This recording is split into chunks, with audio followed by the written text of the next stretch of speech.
Alright, never mind the dirty floor mats. I need to clean my car out pretty bad.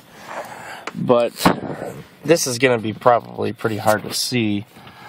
The resistor is actually back in this corner here. In order to get to it, there's this plastic panel here with these plastic release pins.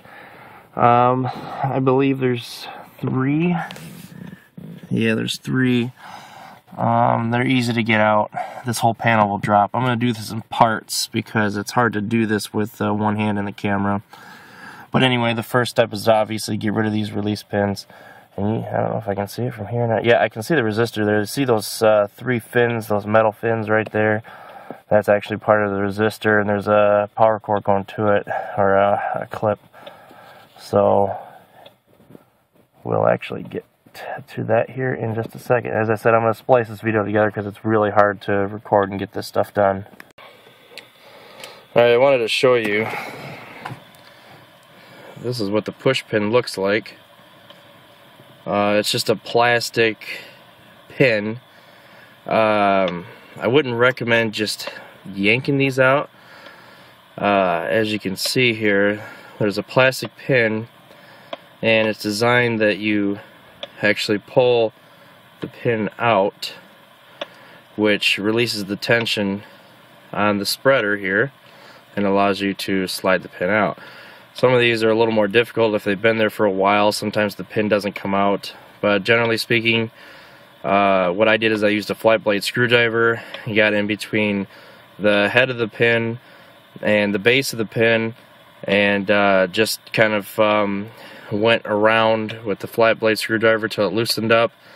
Then I took some needle nose pliers and carefully pulled it out to where it was about like this, and then the whole pin just slides right out. It's actually pretty easy. Now you can yank on it, the panel itself, to force it out, but obviously there's a good chance that you will break something, at least break the pin, and you don't want to do that.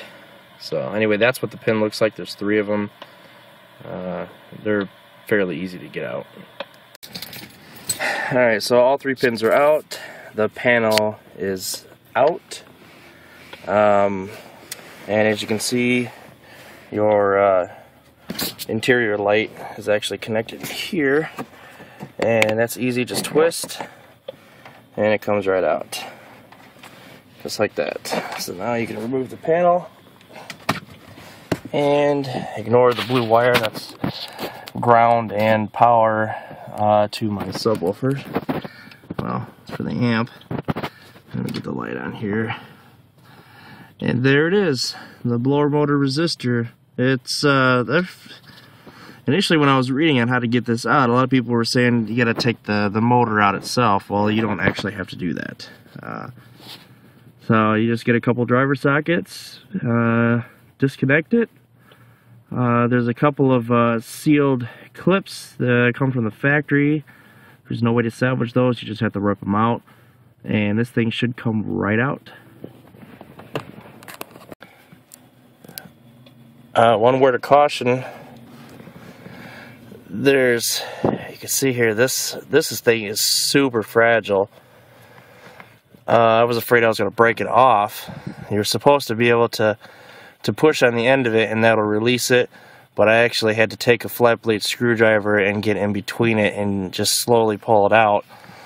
So that's something to be aware of, to be careful not to break that clip.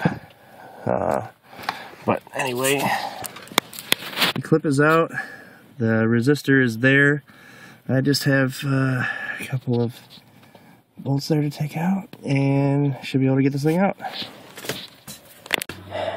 Alright, I was having issues.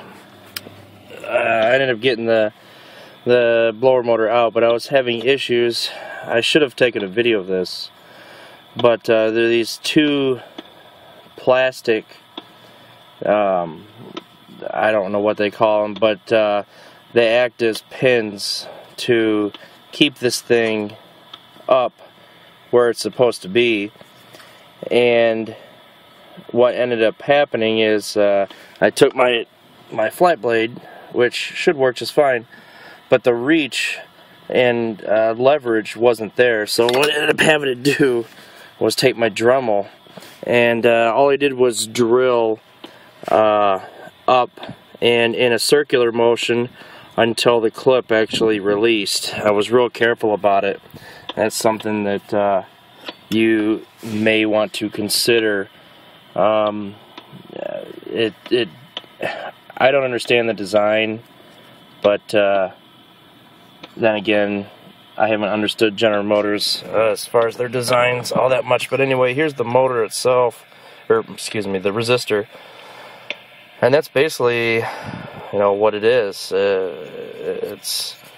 It takes a signal from your climate control, and it allows you to basically control the fan. It's an expensive little part, 80 bucks approximately. I'm going to pull this thing apart actually and find out why it failed.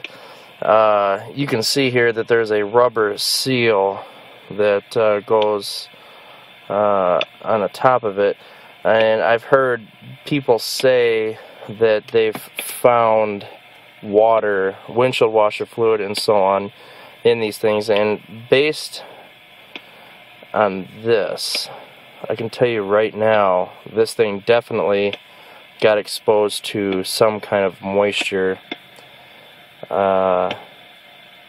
You can see it was definitely exposed to something. So I'm going to deduce here that it just failed because of moisture, but again, it should be easy to pull apart. Hell, I don't know, maybe I can even get the damn thing to work without replacing it. Who knows? Probably not a good idea, but if it looks like it's something that's pretty simple, then well, obviously it'll save me 80 bucks. Get my car back on the road, right? So anyway, I'll go ahead and get this thing apart and show you the inside.